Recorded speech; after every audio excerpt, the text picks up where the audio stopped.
Hey you guys, welcome to part 2 of Behind the Mix Free Dive. In the last video, I showed you how I created all of those little percolating percussive textures that created that granular space that set the foundation for what is about to come next.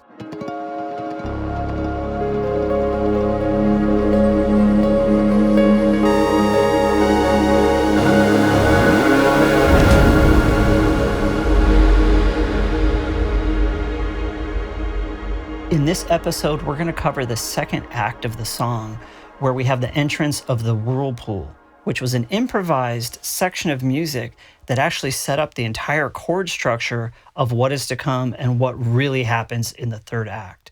So let's get in there and check it out. So here you can see all of these green chunks of audio were all of the pieces of the pluck field that were built out for the entire song. All of this stuff in red is me just improvising different parts on guitar. As you can see, some of it took and some of it didn't make the cut. I'll play some of that stuff for you guys in a minute, but what we're really here to talk about is the Whirlpool.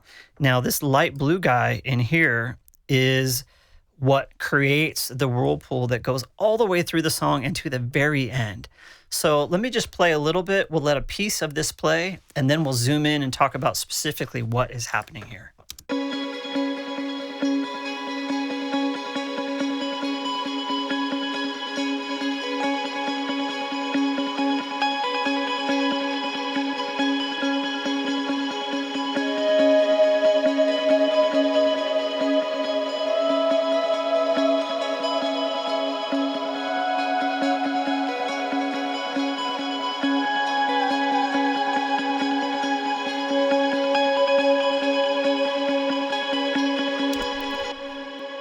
So these phrases really set the stage for the entire song. When I created all of these percussive parts, I was really just trying to set a tempo and a groove and a texture to get us into the water.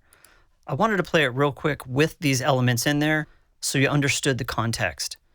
So let me turn that stuff off and let's go into the Whirlpool itself and let's see what we're talking about.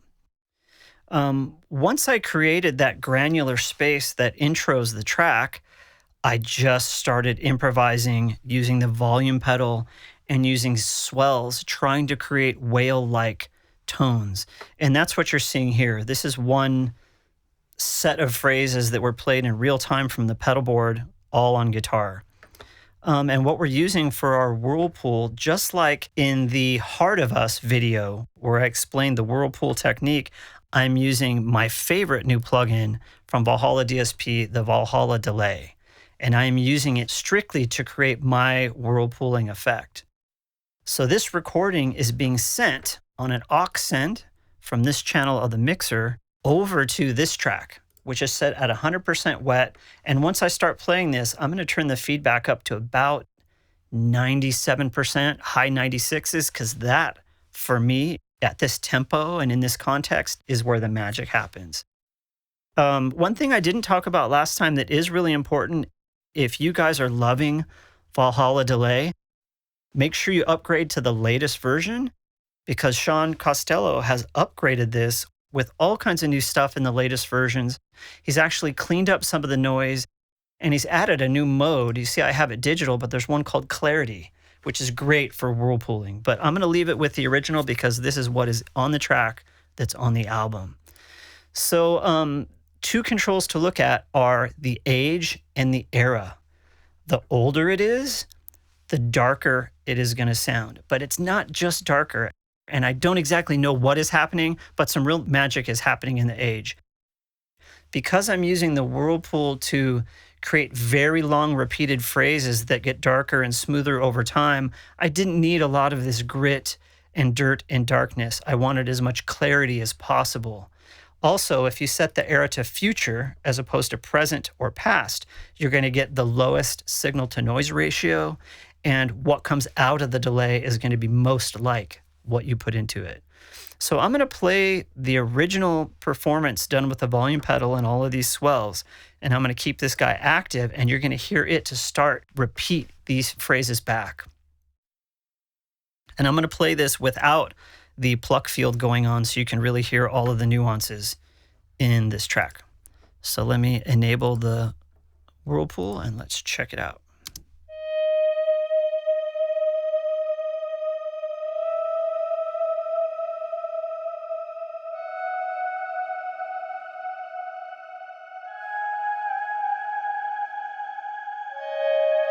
So right there, it's already repeating the first phrase. Because I'm doing an 8-measure pool at a much higher tempo, this is at 138, things are coming quicker. Here's another phrase. And I loved how, on accident, all of these phrases just happened and the Whirlpool was happening live, so I was able to respond to them and hear what was coming and leave space when there needed to be space, and to add a new part or a new harmony when I felt like it was time to do that.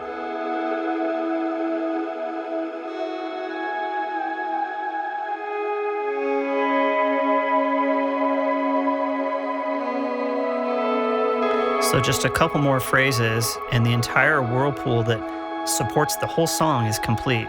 It's surprising how simple it is.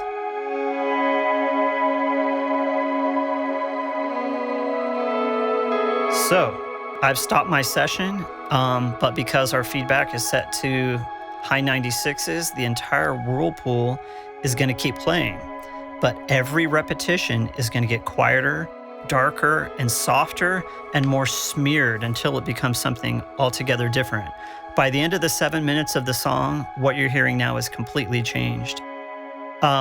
Since we have it open, let's talk about this Pro Multiband from fabfilter. We talked about this in the last video, but once everything started building up and coming out of the Valhalla delay, there was this big buildup at, you guessed it, 500 hertz. I said this before, but in ambient guitar, for some reason, maybe it's the tuning I'm in, but 500 hertz is always the place where we seem to be needing to get rid of the mud and make some space. So after the Valhalla delay, I've got this Pro Multiband sort of keeping it in check. And then after that, I've got my favorite reverb, the Valhalla Shimmer. And we're just using a little bit of this guy and definitely getting some of the upper octaves and the rich, thick, sort of gritty thing that Valhalla Shimmer does. Be careful to look at your low cut settings. I'm just putting a little sprinkle of reverb on here. If I was to turn this off, you hear that it sounds a little more present. It sounds closer to you and a little more dry. So let's put it back on. It just gets magical. I love this sound. So I could sit here and just let us listen to this decay, but we're gonna move on and I'm gonna show you a couple other things.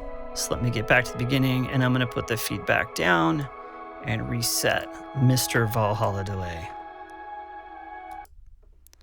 So like I talked about in the Heart of Us Behind the Mix video, the whirlpooling technique that I do is a lot like looping without the static on and off unchanging thing that happens with standard loopers. Using the Valhalla delay as my whirlpool in a case like this really lets the whole thing continually evolve. Every time it repeats, it's changing in tone. It's getting softer, it's getting darker. Certain phrases and sounds are colliding with each other. So it really becomes this magical, rhythmic, and synchronized musical phrasing system that builds to the rest of the song. And in this case, creating the whirlpool by improvisation immediately set up this progression of chords that I heard immediately. And once the pluck field was created for the intro, and then this whirlpool was built, I heard the rest of the song in my head and it was all ready to go. It's really exciting. But speaking of improvising, in this session, there's a bunch of stuff that I played that I'm just now realizing that never got used. So I was gonna listen to some of that and maybe explain why it didn't get used. So let's check that out. So in this session, you see all of this red stuff. I just let this roll and I recorded a bunch of improvised phrases that I was hearing based on what this new whirlpool had set up chord-wise. And you can see that I recorded on this track here. I just let the track roll and I recorded a bunch of stuff and I went back and cut it up and took some of my favorite things and moved them down. You can see that I actually created some events that became really important. We'll listen to those in a second. And some events over here, and some riffs over here, but all of this stuff was played and improvised. So let's just listen to a couple of those chunks and see what is going on. Let's check it out. For instance, like this guy.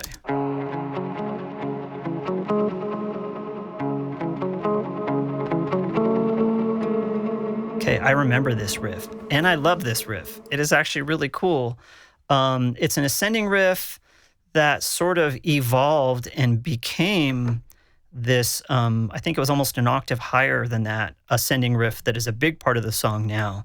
But I think when I played this, I really liked it, but I tried to put it in the mix and it was just too low in register. And it was a little too strange with hanging on that half step. It's really leaning on the minor. Let's hear that one more time.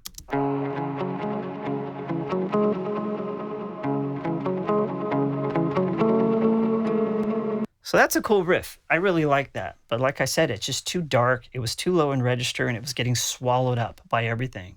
If I really fell in love with that riff and wanted to use it, it would have to be really loud and really sit on top of the mix to work. So it's just one thing that never made the cut. Let's see what some of these other guys are. Sort of more of the same thing. Little isolated riffs. Some really cool stuff in here. Let's hear what's going on here. Looks like I really had fun trying to make this idea work. Yeah, so that's what we're looking at, is a lot of that. Let's get out a little more. What's happening here?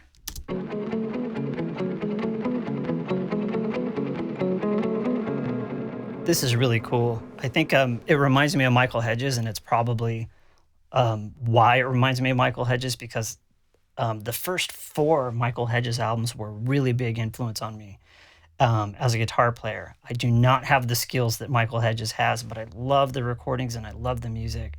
And there's one song on his first album, Aerial Boundaries, that has this sort of repeating circular ascending thing. And I think that's in the back of my heart where this came from. Check it out one more time.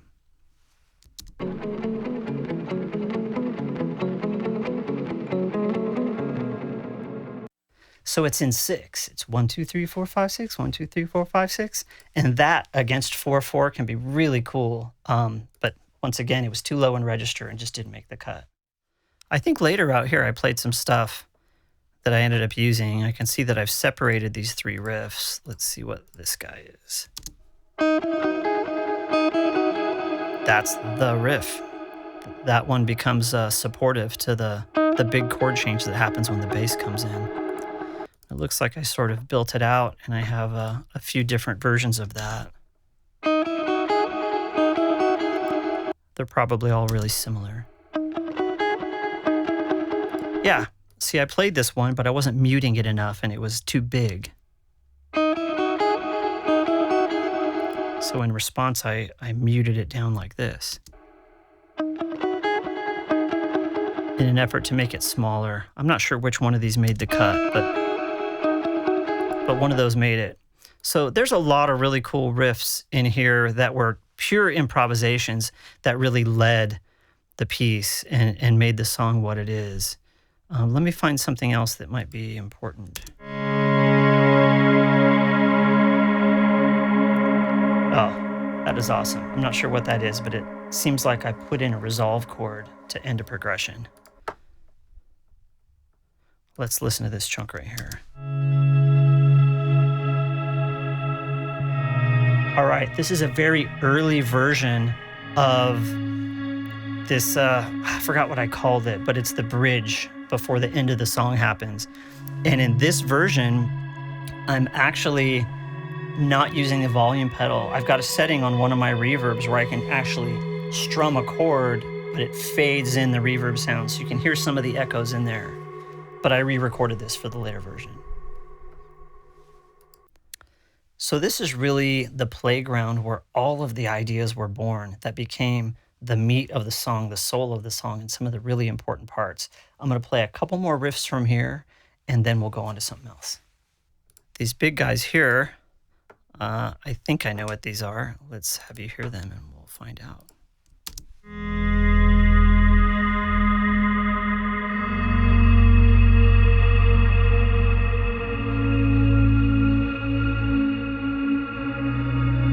So this is a very important ascending interval riff, and I think I remember now, if I was to turn the pluck field back on, I was really just improvising to everything that was going on, including the Whirlpool, which I won't turn on right now, but I started playing this, and it really stuck with me, and it became what is the third act of the song. Let me see if I can get them all to play together.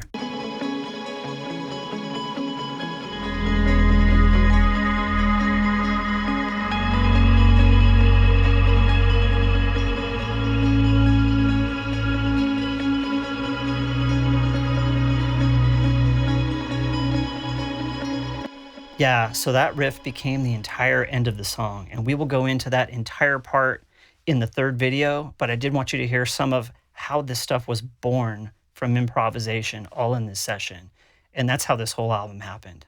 I think it's really cool.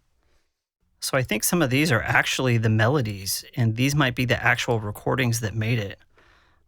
Let's check it out. Let me just play this phrase.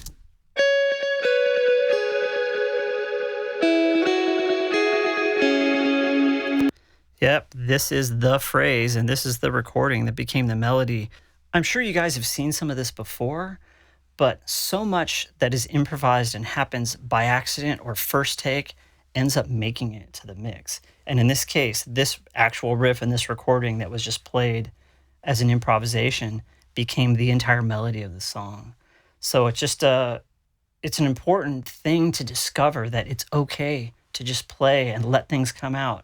Because sometimes when you're not focusing on it and you're not thinking about it, the most beautiful stuff comes out, and it's so beautifully played because you're not trying.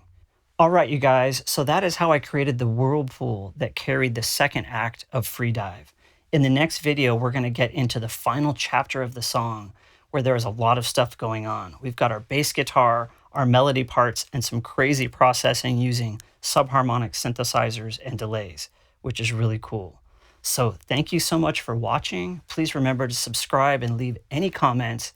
And I'm going to leave you with a little bit of video from the Free Dive video shoot that shows me actually playing the Whirlpool parts. Thank you so much. See you next time.